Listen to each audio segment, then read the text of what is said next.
और अगर माननीय उपसभापति महोदय जनता के इस धन का सही उपयोग पंचायत के विकास में हो जाए तो गांव स्वर्ग बन जाएगा, गांव पूरी तरह से विकसित हो जाएगा। और गांव के बिना विकसित भारत का सपना पूरा नहीं हो सकता, संकल्प पूरा नहीं हो सकता, महात्मा गांधी का संकल्प सपना पूरा नहीं हो सकता। ये विकसित भारत जी राम जी मोदी जी ने महात्मा गांधी के संकल्प को पूरा करने के लिए बनाई है।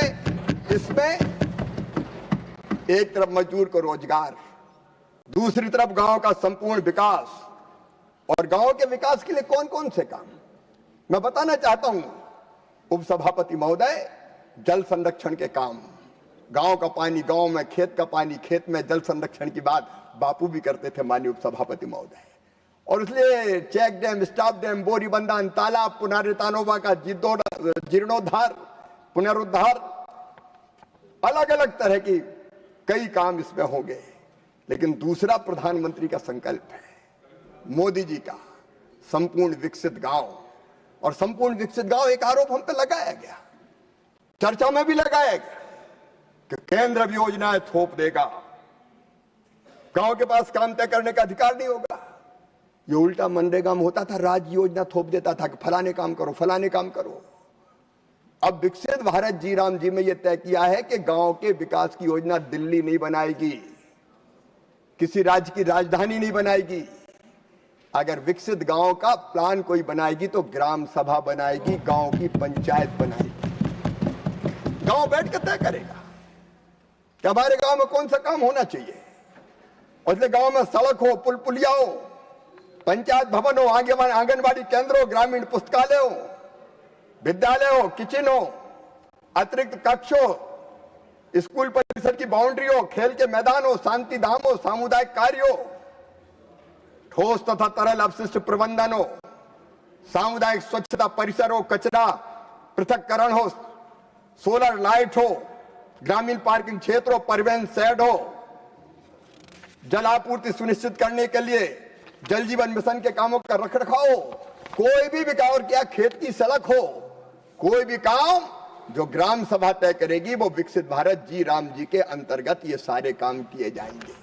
माननीय उपसभापति महोदय, आजीविका से संबंधित काम, अगर ग्रामीण आजीविका मिशन की बहनें स्व सहायता समूह के माध्यम से काम कर रही, वो कोई सेट बनाना चाहती, एफपीओ को किसी रचना की जरूरत है, वो भी इसके माध्यम से बनाए जा सकेंगे। ऐसे माननीय उपसभापति महोदय, आजीविका मूलक काम और आपदा प्रबंधन से निपटने के लिए अगर कहीं ड्रेनेज का सिस्टम बनाना हो, कोई बाउंड्री वाल बनाना हो, कोई और दूसरा काम करना हो, तो वो भी काम इसके अंतर्गत किए जा सकते हैं। आप विचार करके देखिए माननीय उपसभापति महोदय, अगर ये सारे काम होंगे तो गांव कहां से कहां पहुंच जाएगा। और इसमें एक बात और, मनरेगा में मजदूरी कई बार डिले होती थी और डिले पे मजदूरी मिल जाए इसके कोई प्रभावी प्रावधान नहीं था। हमने इसमें प्रावधान किया कि मजदूर को मजदूरी अगर देश से मिली तो मैं ब्याज के मजदूरी देनी पड़ेगी, उसका ब्याज भी देना पड़ेगा, प्रावधान हमने किया। बेरोजगारी भत्ता नाम मात्र के लिए था, लेकिन इसमें तय किया कि रोजगार नहीं दे पाए 15 दिन के अंदर तो बेरोजगारी भत्ता देना भी सुनिश्चित किया जाएगा। ये प्रावधान भी इसके अंदर किया है। और एक बात और मैं आपके माध्यम से मनरेगा कर्मियों को कहना चाहता हूं, जो रोजगार सहायक है, मैट है, अन्य मनरेगा कर्मी है, उनको 3-3, 4-4 महीने तक तनख्वाह नहीं मिलती थी, वेतन नहीं मिलता था। जो प्रशासनिक व्यय वो अफसर इधर उधर खर्च कर देते थे। मनरेगा के कर्मियों को ये मजदूरी नहीं मिलती थी, वेतन नहीं मिलता था। अब प्रशासनिक व्यय बढ़ा के हमने 6% से कर दिया 9%, और उसमें भी नियमों में ये सुनिश्चित करेंगे कि रोजगार सहायक हो, मैट हो या काम करने वाला दूसरा मनरेगा जो बीजी विकसित भारत जी राम जी योजना में काम करने वाला दूसरा कर्मचारी, उसकी तनख्वाह पहले जाएगी, उसका वेतन, उसका मानदेय पहले जाएगा। इसका भी हम नियमों में प्रावधान करने का प्रयत्न करेंगे। और माननीय उपसभापति महोदय, एक बात पर बड़ी चर्चा, 60 दिन काम नहीं देंगे, 60 दिन काम नहीं देंगे। माननीय उपसभापति महोदय, मैंने नहीं, जब माननीय शरद पवार जी कृषि मंत्री थे तो उनने भी चिंता व्यक्त की थी। रघुवंश बाबू, स्वर्गीय रघुवंश बाबू ने, जब ये योजना बन रही थी तब किसी ने कहा 100 दिन से ज्यादा रोजगार क्यों नहीं, तो उन्हें खेती के कामों की चिंता की थी कि मजदूर नहीं मिलेंगे खेती के काम के लिए। आखिर हमारे छोटे छोटे किसान है, 86% किसान हमारा सीमांत लघु है, इसलिए इस बात का भी प्रावधान किया है कि 60 दिन जब राज्य शासन चाहे तो इस काम को बंद कर सकेंगे जब खेती का पीक सीजन हो, ताकि खेती में भी मजदूर मिल जाए, किसान का भी काम हो जाए, किसान की भी जय जय और मजदूर की भी जय जय। ऐसी योजना बनाइए, विकसित भारत जी राम जी योजना। अब इसमें माननीय उपसभापति महोदय, आपत्ति क्या है ये मैं समझ नहीं पा रहा हूं, और इसलिए ये अच्छी योजना थी तो माननीय उपसभापति महोदय, महासंग्राम तो क्या संग्राम का कहें। अच्छा, अब आप तो ये भी नहीं कह रहे कि संग्राम होगा, भूल ही गए। क्यों इतना डराया, पहले ये बताओ। डराने के बाद अब भूल गए। अब तो ये कांग्रेस तो माननीय उपसभापति महोदय आपदा में अवसर ढूंढती है। उस समय लगा कि अभी मजा आ जाएगा, मजदूर सड़क पे आ जाएंगे, मोदी जी को घेर लेंगे, कुछ नहीं हुआ। अब ये मिडिल ईस्ट के चक्कर में घेरने, इनको इससे मतलब थोड़ी कि गैस मिले जनता को कि नहीं मिले, इनको तो लगता बस मोदी फंसे, अब मोदी फंसे, अब मोदी फंसे, मजा आ गया यार, बोले गैस नहीं मिल रही है। इस मानसिकता में काम करने वाले लोग हैं। तो दुख की बात है। माननीय उपसभापति जी, मैं कुल ग्रामीण बजट विभाग के बारे में कहना चाहता हूं।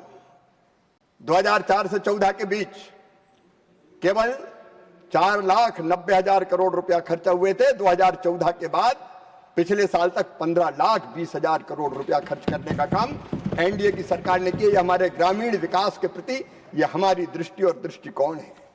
माननीय उपसभापति महोदय, ग्रामीण विकास के बाकी कामों के लिए, रोजगार के लिए तो 1.25 लाख करोड़ का प्रावधान है।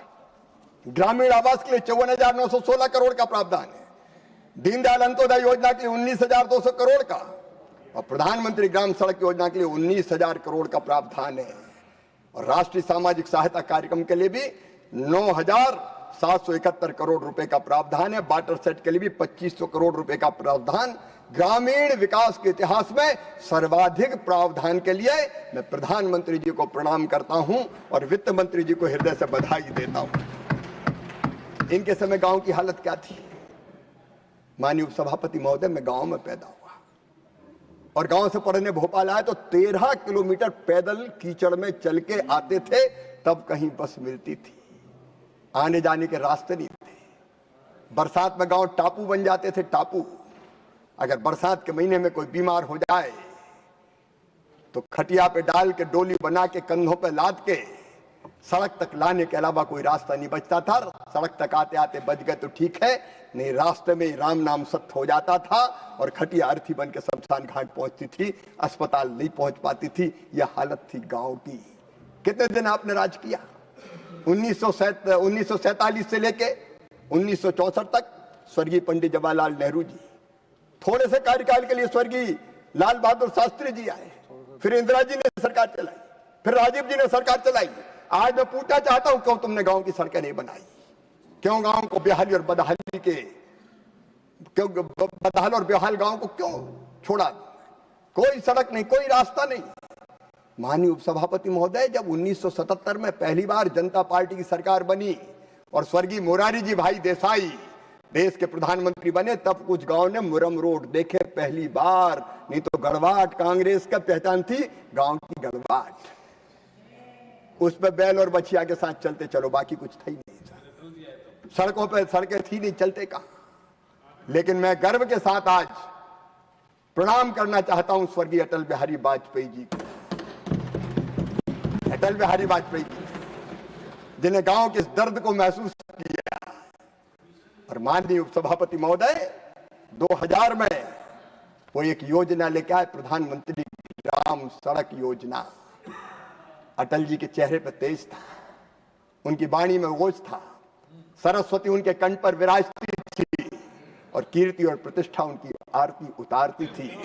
वो भारत की करोड़ों करोड़ जनता के हृदय के हार थे, भारत के मुकुट मणि थे।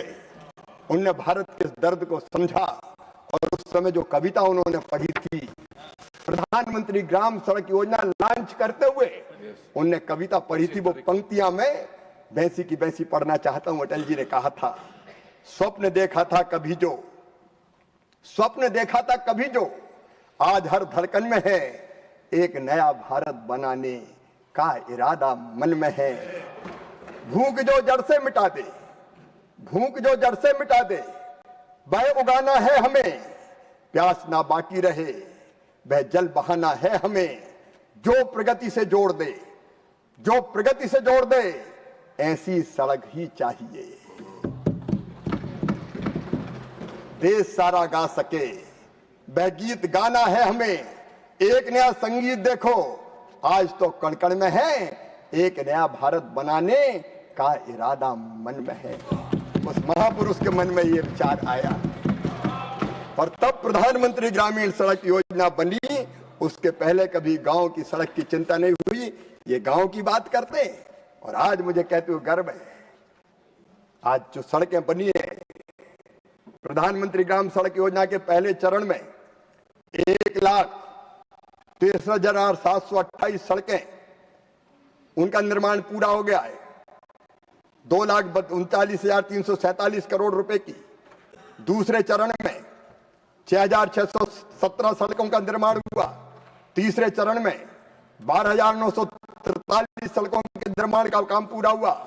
और अब चौथे चरण में प्रधानमंत्री श्रीमान नरेंद्र मोदी ने 25,000 नई बसाहटें जोड़ने का लक्ष्य रखा है और प्रथम चरण की शेष सड़कें भी बनाई जाएगी और उसके लिए बजट में पर्याप्त प्रावधान रखा है। और माननीय उपसभापति जी, ये केवल प्रधानमंत्री ग्राम सड़क योजना की सड़कें नहीं बनेगी, वाइब्रेंट विलेज प्रोग्राम, आखिरी गांव कह के जिन्होंने कभी छोड़ दिया था, कभी सड़कें नहीं बनाई उपसभापति महोदय, हमारे सीमा के गांव पर शायद इनको डर था कि कहीं हमला हो गया तो इन सड़कों से दुश्मन तेजी से अंदर घुस जाएगा, इसलिए सड़क की मत बनाओ। लेकिन आज नया भारत खड़ा है,